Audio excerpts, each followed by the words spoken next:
Hi, welcome to Moonlit Fly Fishing, Fly Tying Night tonight. I'm Brandon Moon, and we're excited to bring to you the rubber leg Copper John Green Drake Soft Hackle Nymph. Awesome pattern. Just another spin on a Copper John that I enjoy tying and fishing. Very effective. So with that, we want to make sure and invite you to leave us a comment, like and subscribe, and let us know what color you tie your Copper Johns in and what the most effective color choice is for your Copper Johns. And we hope you enjoy our wire wrapping technique. We'll see you next time. The hook that we're going to be using today is the Moonlit Premium TOGATTA ML502. This is a 1X strong jig hook. We're going to use a Moonlit slotted bead in the apple pale olive. We're tying a size 12, so we're going to use a 3.5 bead. We're going to use Semperfli Classic Wax A-Dot in pale olive. Start it right behind the bead, wrap all the way back to the bend of the hook, using that tag end to help create a nice smooth underbody. Use a razor blade, trim out that tag end to thread. At this point, I'm going to take Semperfli's SilliLegs Micro Flutter. This is their micro legs, or Grizzly Flutter. This is their micro SilliLegs. And I'm going to use the black and hot chartreuse barred leg. And I'm just going to tie that in, and I'm going to wrap it going up the hook shank all the way up to the front. And I do this because I want to have a nice even body when I wrap my wire.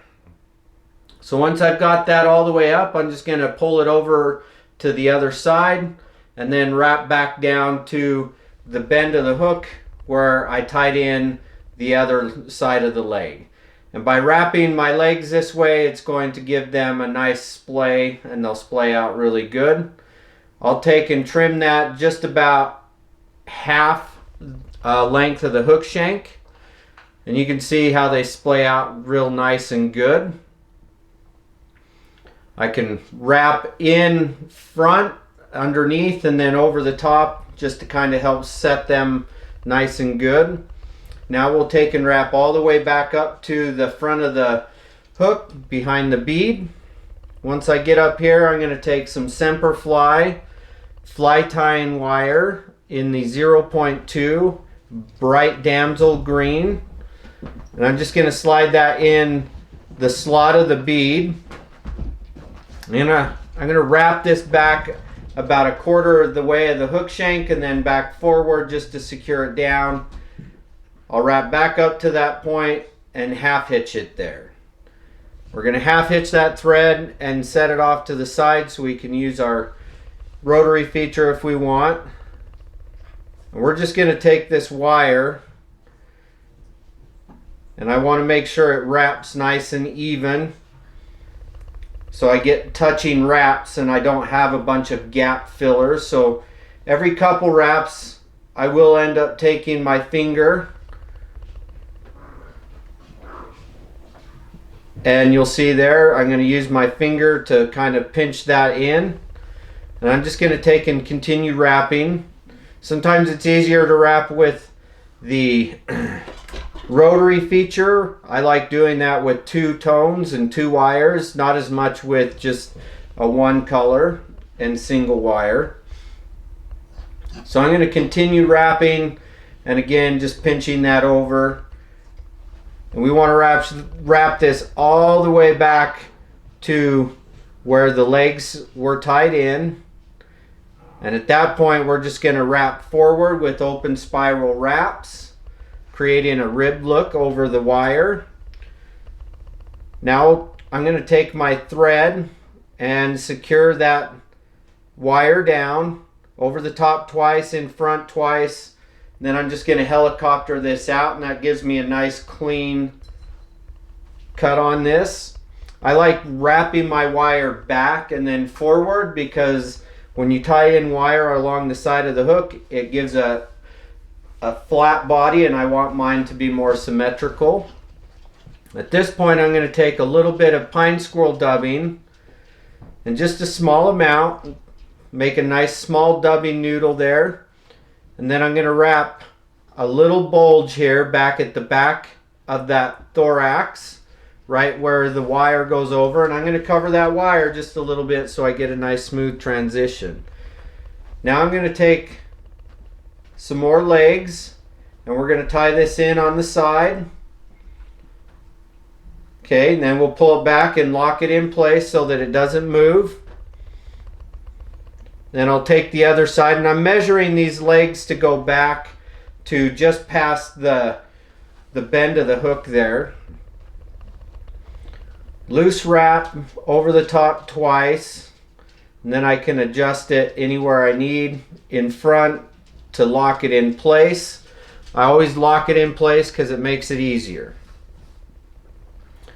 I'm going to take some more pine squirrel dubbing, and I like having my fronts of these legs a little bit longer so that I can manipulate this here in just a second.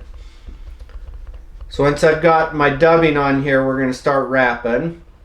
And there's a decent amount of dubbing for the thorax.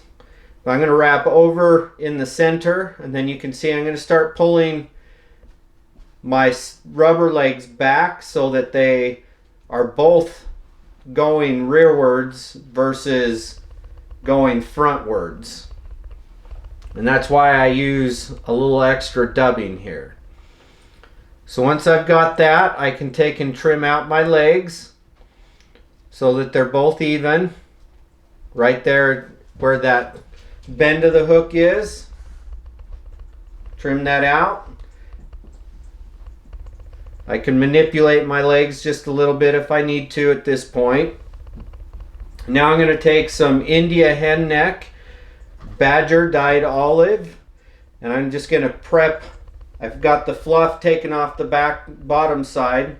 Now I'm going to prep a tie-in point, and there's my tie-in point, and I always tie in tip first with that tie-in point there. 2 wraps over the top, 1 wrap in front. At this point I'm going to snip out that tie-in point, and I have a more secure tip tied in there. We'll just go over the top one more time, set the thread off over the bobbin rest. This gives me room to work with my hackle as I'm wrapping. Now I'm going to take my tie flies, hackle tweezers, and I'm just going to keep kind of palmering this hackle with every wrap as I go. You can see I'm using my hands to help palmer the hackle as I wrap, using the stem as well to help push fibers rearward so that I don't have a bunch that I got to clean up at the end. And here you can see it slid out, but I was able to catch it with my finger. We'll unwrap it just a little bit, and then we'll finish wrapping it. Pull those fibers rearward. And once we've got that, I'm going to take my thread and I'm going to go over the top to lock that in. And then I'm going to release and pull everything back so that I get a nice clean head on this, and all my hackle fibers are going rearward. We'll create our head there. I like to put a little super glue versus head cement on my flies. So I'm going to put a little bit of super glue. This is the Loctite brush on applicator. A little bit on there. 2 wraps over the top. Grab my whip finish tool before it dries and do a 2 or 3 turn whip. Then when I do this whip finish, it's going to help seat into that super glue as well. Use my razor blade, and I'm just going to snip my thread by pulling it forward. Now I like to use my blade to also trim out my hackle fiber.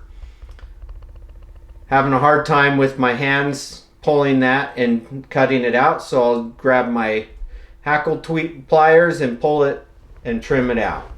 Here you have the rubber leg Copper John Green Drake soft hackle nymph. Thank you for watching.